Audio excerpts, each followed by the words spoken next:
कार्रवाई एक्चुअल में जो थी वो हवाला हुंडी के हवाले से थी, लेकिन वहाँ जब एफआईए की टीम पहुंची, रेडिंग टीम, उन्हें वहाँ पर कुछ सर्जिकल आइटम्स जो है आई लेंसेज के हवाले से और कुछ आई ड्रॉप्स के हवाले से, तो वो आई ड्रॉप्स जो है वो एक्सपायर्ड थे। आई लेंसेज मंगाए गए, एफआईए के ज़राए ने हमें बताया कि बहुत ही सस्ते वो ख़रीदे गए और यहाँ पे बहुत महंगे, क्योंकि ये 80 से 85 हज़ार रुपये तक की इसकी कीमत है। 2015 से आज 9वां साल है और ये 9वें साल में अभी तक इनकी हज़ारों ऐसी जो आइटम्स हैं वो आज तक रजिस्टर्ड नहीं हुई। गैर रजिस्टर्ड अद्वियात और जो है स्मगल शुदा अद्वियात के ख़िलाफ़ थी। तो ये पाकिस्तान की मार्केट में ये बहुत तेज़ी से फैल रही है। गैर मुल्की करेंसी भी बरामद हुई बड़े पैमाने पे, कोई 4 करोड़ रुपए पाकिस्तानी के में। तो बुनियादी जिम्मेदारी ड्रग रेगुलेटरी अथॉरिटी ही की बनती है कि अगर पाकिस्तान में कोई गैर मयारी दवा या गैर मयारी सर्जिकल आलात वो बेचे जा रहे हैं या उन्हें फ़रोख्त किया जा रहा है। अस्सलाम वालेकुम नाजरीन, मैं हूं आपका होस्ट आदिल जवाद और मेरे साथ हैं सीनियर सहाफ़ी नादिर ख़ान। आज हम आपको एक एफआईए की एक बड़ी कार्रवाई के बारे में इन्फॉर्म करेंगे, जो कि एफआईए ने न सिर्फ वो हवाला हुंडी के हवाले से एक बड़ी कार्रवाई है नादिर साहब, और बल्कि मेडिकल आलात गैर मयारी और इस एक्सपायर्ड यानी जिनकी तारीख गुजर चुकी है, जो मुज़र सेहत हैं, वो मेडिकल आलात और वो अद्वियात जो इस्तेमाल होती हैं पाकिस्तान में, वो स्मगल शुदा मेडिकल आलात और अद्वियात जो है वो फ़रोख्त की जा रही थी बड़े पैमाने पर। एफआईए ने इस पर कार्रवाई की है। क्या इत्तलात है साहब? जी बहुत शुक्रिया आदिल साहब। एफआईए के एंटी मनी लॉन्ड्रिंग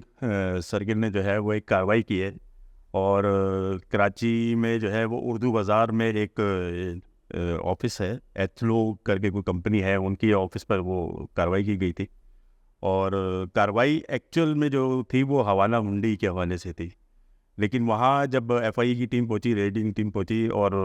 उन्हें वहाँ पर कुछ सर्जिकल आइटम्स जो है आई लेंसेज के हवाले से और कुछ आई ड्रॉप्स के हवाले से, तो वो आई ड्रॉप्स जो है वो एक्सपायर्ड थे।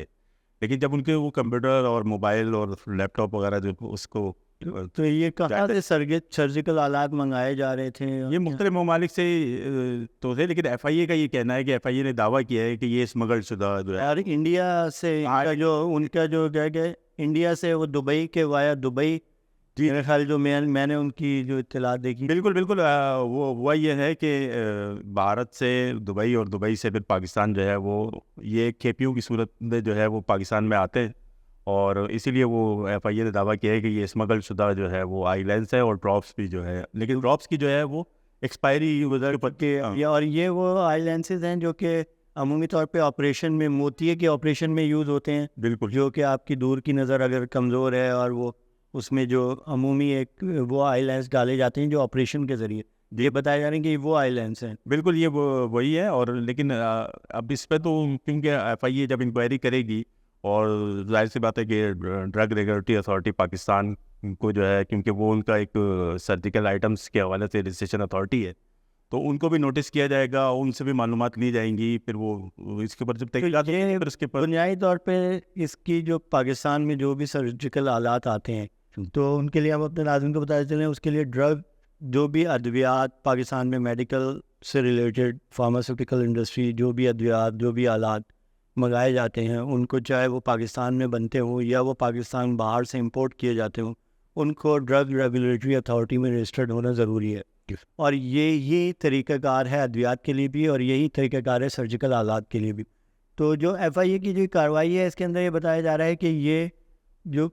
आई लेंसेज मंगाए गए, ये इंडिया से एक तो बहुत ही सस्ते, जो उनकी एफआईए के ज़राए ने हमें बताया कि बहुत ही सस्ते वो ख़रीदे गए और यहाँ पे बहुत महंगे, क्योंकि ये 80 से 85 हज़ार रुपये तक की इसकी कीमत है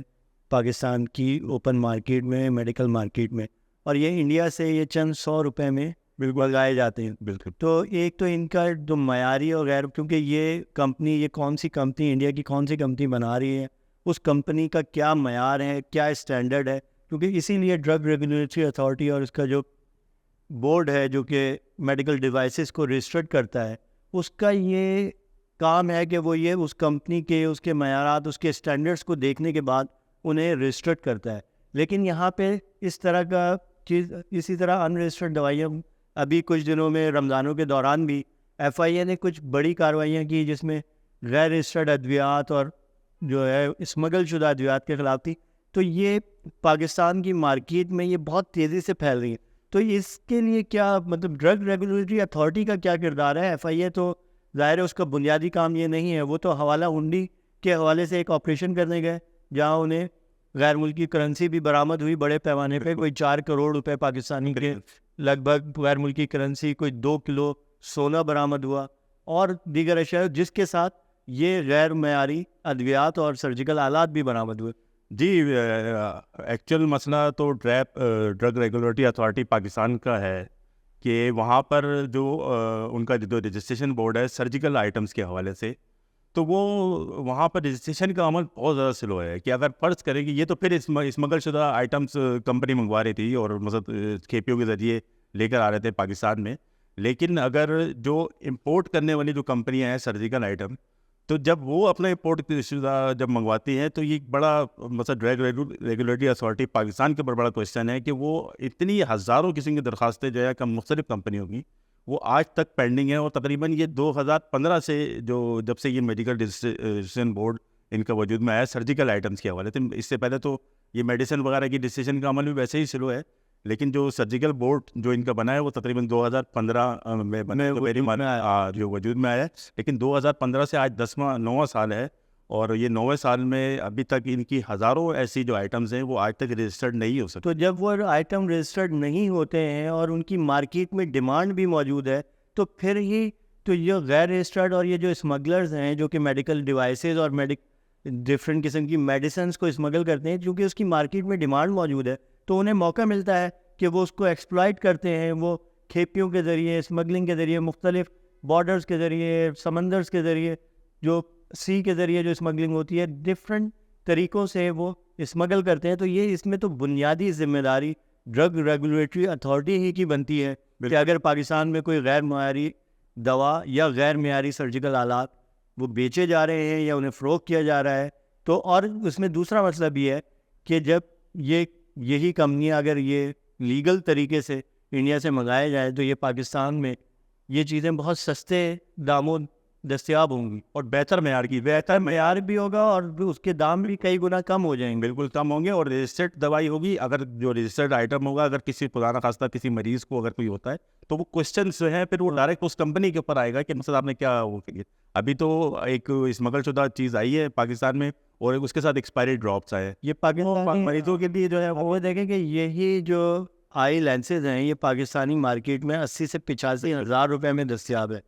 اور جو ایف آئی اے کو جو وہ اسمگلنگ کی جو انہوں نے جہاں چھاپا مارا ہے وہاں سے انہیں جو انوائسز ملے ہیں اس سے یہ پتہ لگتا ہے کہ یہ میکسیمم پاکستانی 1000 روپے کی وہ لینسز ہیں. تو اب اس میں ویسے دو طرح کے نقصان ہیں. ایک تو یہ ہے کہ اسمگل رجسٹریشن, جب اسمگل آئٹم منگواتے ہیں تو ظاہر سی بات ہے اس کا حوالہ اردی کے ذریعے پیسہ باہر جاتا ہے. تو جب آپ امپورٹ آئٹم منگوائیں گے تو بینکنگ ٹرانزیکشن کے ذریعے آپ کا پیسہ جائے گا بھی اور پاکستان میں پیسہ آئے گا بھی. تو مطلب دونوں طریقے سے پاکستان کو نقصان ہے اور پاکستانی کے نقصان ہے. اور یہ ڈرگ ریگولیٹری اتھارٹی جو کہ اتنا بڑا پاکستان کا اتنا اہم ادارہ ہے, تو یہ اپنا کیا کردار ادا کر رہا ہے اور ان کی پرفارمنس یا تو حکومت کو اس سلسلے میں مجھے لگتا ہے کہ کوئی ہنگامی بنیادوں پہ اقدامات کرنے پڑیں گے, کیونکہ پاکستان میں اس حوالے سے بہت زیادہ مس مینجمنٹ ہے. بہت زیادہ غیر معیاری ادویات مارکیٹ میں فروخت ہو رہی ہیں, بہت زیادہ سرجیکل آلات جو کہ رجسٹرڈ نہیں ہیں. اب ان کے چونکہ وہ رجسٹرڈ نہیں ہیں تو یہ نہیں پتہ کہ ان کا معیار کیا ہے, انہیں کون کمپنیاں بنا رہی ہیں, ان کی اصل قیمت کیا ہونی چاہیے. ناظرین, اس حوالے سے ہم آپ کو اپڈیٹ کرتے رہیں گے. آج کے لیے اجازت دیجیے. شکریہ.